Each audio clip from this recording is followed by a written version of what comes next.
안녕하세요. 제 이름은 김금순이에요. 올해로 73살을 맞았죠.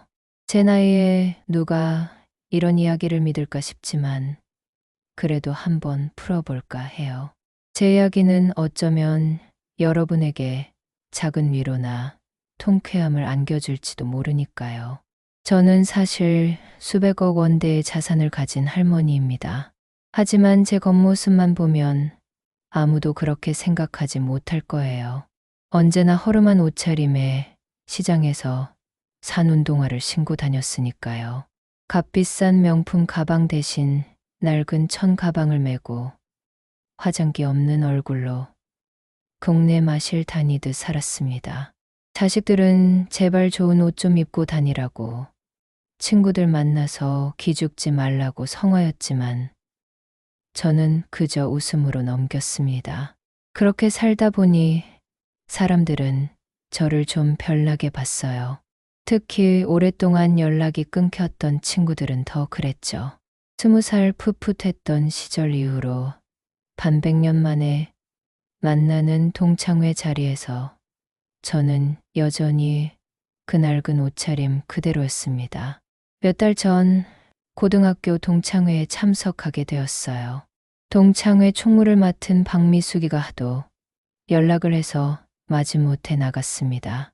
오랜만에 만나는 친구들이라 설레기도 했지만 한편으로는 걱정이 앞섰죠. 다들 잘 살고 있을 텐데 저만 초라해 보일까 봐요. 강남의 고급 레스토랑에서 열린 동창회장은 화려했습니다. 친구들은 저마다 비싼 옷에 명품 가방을 들고 얼굴에는 세월의 흔적 대신 젊음을 유지하려는 노력의 흔적이 역력했어요. 저는 구석진 자리에 앉아 조용히 친구들을 둘러봤습니다. 다들 저를 알아보지 못하는 눈치였어요. 하긴 제 모습이 너무 변했으니 그럴 만도 했죠. 금순아, 너 맞니? 어휴, 너 정말 그대로네. 저를 가장 먼저 알아본 건 옛날부터 저와 단짝이었던 이미경이었습니다. 미경이는 여전히 환한 미소를 지으며 저를 반겼어요. 하지만 이내 제 옷차림을 보고는 살짝 표정이 굳어졌습니다. 야, 김금순, 너 아직도 그렇게 입고 다니니? 우리 동창회인데 좀 꾸미고 오지 그랬어. 옆에 있던 김은주가 혀를 차며 말했습니다. 은주는 고등학교 때부터 부잣집 딸로 유명했어요. 지금은 강남에서 빌딩 몇 채를 가지고 있다고 들었죠. 은주의 말에 주위에 있던 몇몇 친구들도 웅성거렸습니다. 그들의 시선에는 동정심과 함께 알 수 없는 비웃음이 섞여 있었죠. 저는 그저 멋쩍게 웃으며 괜찮다고 대답할 수밖에 없었습니다. 이어서 한때 반에서 가장 예뻤던 박미영이 다가왔습니다. 미영이는 남편이 대기업 임원이라고 자랑하듯 말하며 저를 위아래로 훑어봤습니다. 금순아, 너 요즘 어떻게 지내니? 아직도 작은 가게 하니? 어휴, 세상이 변했는데 그렇게 살아서 되겠어. 미영의 말에는 걱정보다는 자신을 과시하려는 의도가 짙게 배어 있었습니다. 저는 그저 고개만 끄덕였죠. 그때부터였을 겁니다. 저를 향한 친구들의 태도가 점점 노골적으로 변하기 시작한 것이요. 동창회 내내 저는 투명 인간 취급을 받았습니다. 친구들은 삼삼오오 모여 남편 자랑, 자식 자랑, 재산 자랑을 늘어놓기 바빴죠. 누가 더 좋은 아파트에 사는지, 누가 더 비싼 차를 타는지 경쟁하듯 떠들어댔습니다. 제 이야기는 아무도 궁금해하지 않았어요. 오히려 제가 입을 열려고 하면 대화의 흐름을 끊는다는 듯 불편한 시선을 보냈습니다. 식사가 시작되자 친구들의 태도는 더욱 심해졌습니다. 고급 와인을 따르고 값비싼 스테이크를 썰면서도 저에게는 단 한마디 말도 건네지 않았죠. 마치 제가 그 자리에 없는 사람인 양 행동했어요. 특히 김은주는 대놓고 저를 비웃는 듯한 말을 던지기도 했습니다. 얘들아, 김금순이는 아직도 시골에서 농사 짓는다고 하던데 낫니? 에휴, 우리 중에 제일 고생하는 것 같아서 안쓰럽다. 은주의 말에 몇몇 친구들은 킥킥거렸고 어떤 친구는 못 들은 척 고개를 돌렸습니다. 제 심장은 쿵하고 떨어지는 것 같았어요. 화가 치밀어 올랐지만 꾹 참았습니다. 그래, 내가 이런 대접을 받는 건 어쩌면 당연한 일일지도 몰라 하고 스스로를 다독였죠. 하지만 마음속 깊은 곳에서는 억울함과 서러움이 파도처럼 밀려왔습니다. 그때 저의 오랜 친구 이미경이가 제 손을 잡으며 말했습니다. 은주야, 너 왜 그래? 금순이한테 너무 심하잖아. 미경이는 제 편을 들어주려고 했지만 은주는 코웃음을 쳤습니다. 야, 이미경, 너도 옛날엔 김금순이랑 단짝이었지. 아직도 저런 애랑 어울려 다니니 수준 맞춰서 다녀야지. 은주의 말에 미경이도 더 이상 아무 말도 하지 못했습니다. 저는 애써 미소를 지으며 미경이에게 괜찮다고 했습니다. 하지만 제 눈에는 이미 눈물이 그렁그렁 고여 있었죠. 동창회 내내 저는 한마디도 하지 못했습니다. 그저 고개를 숙이고 조용히 식사를 마쳤죠. 친구들은 저를 무시하고 비웃는데 아무런 거리낌이 없었습니다. 그들의 시선은 마치 저를 하찮은 존재로 여기는 듯했어요. 저는 그 자리가 너무나 불편하고 고통스러웠습니다. 그렇게 동창회가 끝나갈 무렵 저는 조용히 짐을 챙겨 나가려 했습니다. 그때 저를 붙잡은 건 다름 아닌 이미경이었습니다. 금순아, 너 벌써 가니? 나랑 같이 가자. 미경이는 제 손을 잡고 동창회장 밖으로 나왔습니다. 그리고는 저를 동네 허름한 곰탕집으로 데려갔어요. 곰탕집은 오래되고 낡았지만 정겨운 분위기가 풍겼습니다. 뜨끈한 곰탕 한 그릇을 앞에 두고 미경이는 조용히 제 이야기를 들어줬어요. 금순아, 너 많이 힘들었지? 나도 은주 걔가 너무하다 싶었어. 다들 변했더라. 미경이의 따뜻한 말 한마디에 저는 그동안 꾹 참았던 눈물을 쏟아냈습니다. 미경이는 말없이 제 어깨를 토닥여줬죠. 곰탕을 먹는 내내 미경이는 옛날 이야기를 하며 저를 위로했습니다. 그때는 정말 미경이의 존재가 저에게 큰 위로가 되었습니다. 곰탕을 다 먹고 나올 때쯤 미경이가 조심스럽게 말했습니다. 금순아, 너 사실은 잘 지내고 있니? 혹시 도움이 필요하면 언제든지 나에게 말해줘. 내가 도울 수 있는 건 뭐든지 도울게. 미경이의 진심 어린 걱정에 저는 가슴이 뭉클했습니다. 그때 문득 제 마음속에 어떤 결심이 섰습니다. 그래, 내가 왜 이런 대접을 받아야 하지? 나의 진정한 가치를 보여줘야겠다고 생각했죠. 미경아, 나 사실은 괜찮아. 아니, 오히려 너무 잘 지내고 있어. 저는 미경이에게 제 솔직한 이야기를 털어놓았습니다. 제가 어떻게 돈을 벌었고, 어떻게 자산을 불려왔는지, 그리고 왜 이렇게 수수하게 살고 있는지 말이죠. 미경이는 제 이야기를 들으며 눈을 휘둥그레 떴습니다. 처음에는 믿지 못하는 듯 했지만 제가 보여준 증거들을 보고는 이내 놀라움을 금치 못했죠. 세상에, 금순아, 내가 이렇게 대단한 사람이었다니. 그런데 왜 말 안 했어?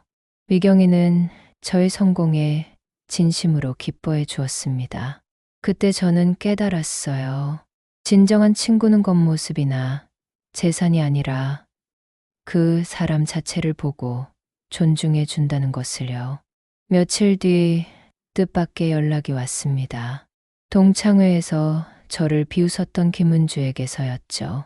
은주는 다급한 목소리로 저에게 도움을 요청했습니다. 알고 보니 은주는 상속 문제로 큰 어려움을 겪고 있었습니다. 복잡한 법률 문제와 재산 분할 문제로 머리가 아프다고 하더군요. 자신이 가진 빌딩조차 날릴 위기에 처했다면서요. 금순아, 내가 아는 변호사 없니? 내가 아는 사람이라면 믿을 수 있을 것 같아. 은주는 제가 재산 문제에 밝다는 소문을 들었는지 다급하게 저를 찾았습니다. 저는 은주의 요청에 선뜻 도와주겠다고 말했습니다. 물론 바로 도와준 건 아니었죠. 저는 그녀에게 약간의 시간을 주었습니다. 저에게 모질게 굴었던 과거를 돌이켜보게 할 시간 말이죠.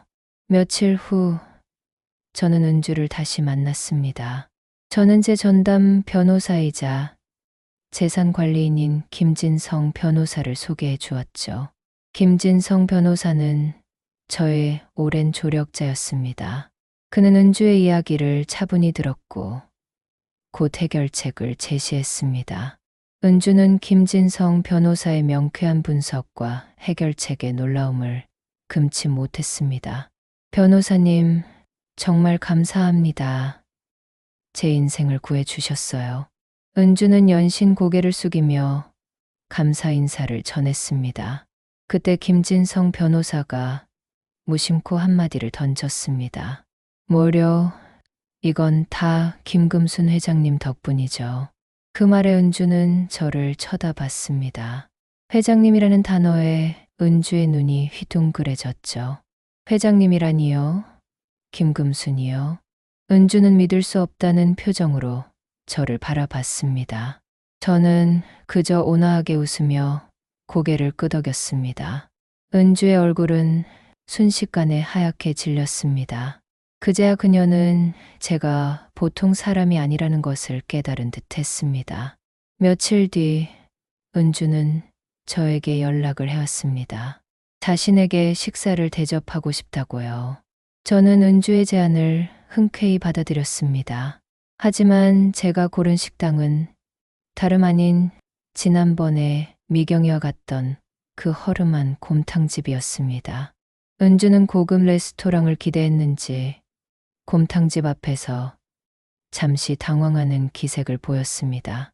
하지만 이내에서 아무렇지 않은 척 들어섰죠. 곰탕 한 그릇을 앞에 두고 은주는 어색하게 웃으며 말했습니다. 금순아, 정말 미안했어. 내가 그때 너무 경솔했어. 내가 이렇게 대단한 사람인 줄도 모르고. 은주는 진심으로 후회하는 듯 보였습니다. 저는 은주의 눈을 지그시 바라보며 말했습니다. 은주야, 나는 겉모습으로 사람을 판단하는 건 어리석은 일이라고 생각해. 돈이 많고 적음을 떠나서 중요한 건 사람의 마음이잖아. 제 말에 은주는 고개를 숙였습니다. 그녀의 얼굴에는 부끄러움과 함께 깊은 깨달음이 엿보였습니다.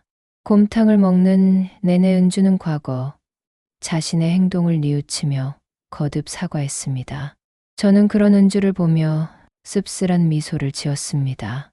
돈이 사람의 마음을 얼마나 간사하게 만드는지 다시 한번 깨닫는 순간이었죠. 곰탕집에서 나와 은주는 저에게 고급 승용차를 내밀며 집까지 태워다 주겠다고 했습니다. 저는 괜찮다고 손사래를 쳤죠. 은주야, 괜찮아. 나는 대중교통 이용하는 게 편해. 그리고 어차피 나도 이 근처에 볼 일이 있어서. 제 말에 은주는 의아한 표정을 지었습니다. 그때 마침 저의 비서인 박성훈이 고급 세단을 몰고 제 앞에 나타났습니다. 은주는 박성훈 비서가 고급 차에서 내리는 모습을 보고 깜짝 놀랐습니다. 회장님, 모시러 왔습니다. 박성훈 비서의 말에 은주의 입은 다물어지지 않았습니다. 저는 은주에게 가볍게 목례를 하고 차에 올랐습니다. 창밖으로 은주의 놀란 표정이 멀어지는 것을 보며 저는 생각했습니다. 결국 사람의 진정한 가치는 겉모습이나 재산이 아니라 그 사람이 살아온 삶과 그 마음가짐에 있다는 것을요. 저는 젊은 시절부터 사업에 뛰어들었습니다.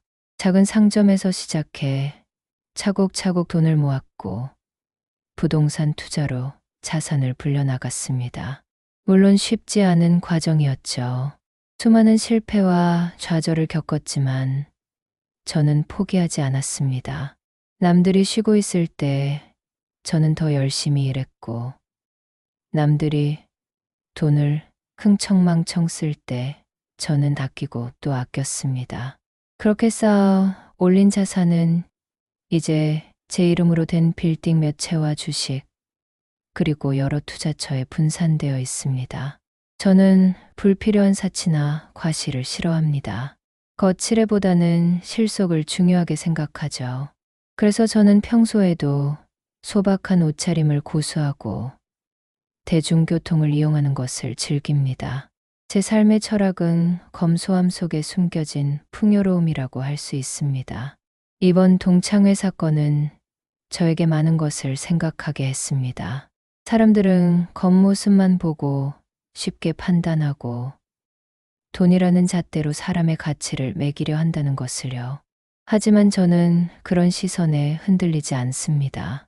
저는 제가 누구인지, 어떤 삶을 살아왔는지 명확하게 알고 있기 때문이죠. 이은주는 저에게 다시 한번 연락을 해왔습니다. 이번에는 정말 진심으로 저를 만나고 싶다고 했어요. 저는 은주를 만나 솔직한 이야기를 나눴습니다. 그녀의 아픔과 고민을 들어주고 제가 살아온 삶의 지혜를 나누어 주었죠. 은주는 제 이야기를 들으며 눈물을 흘렸습니다. 그녀는 진정한 친구의 의미를 깨달았다고 말했습니다. 제 이야기는 어쩌면 흔한 성공 스토리처럼 들릴 수도 있습니다. 하지만 저는 이 이야기를 통해 돈보다 중요한 가치가 있다는 것을 말씀드리고 싶습니다. 그것은 바로 사람의 마음, 그리고 진정한 관계입니다. 돈은 있다가도 없고 없다가도 있는 그림자 같은 것이지만 사람의 마음과 관계는 한 번 잃으면 다시 얻기 어려운 보석과 같은 것이니까요. 저는 앞으로도 지금처럼 소박하게 살아갈 겁니다. 겉모습에 얽매이지 않고 내면의 풍요로움을 추구하며 살아가려고요. 그리고 저처럼 세상의 편견에 맞서 꿋꿋하게 살아가는 모든 분들에게 작은 용기와 위로를 전하고 싶습니다. 여러분, 우리는 어떤 모습으로 살아가고 있나요? 겉모습에만 치중하며 정작 중요한 것을 놓치고 있지는 않나요? 우리는 어떤 기준으로 사람을 평가하고 있나요? 당신의 삶에서 진정으로 소중한 가치는 무엇인가요?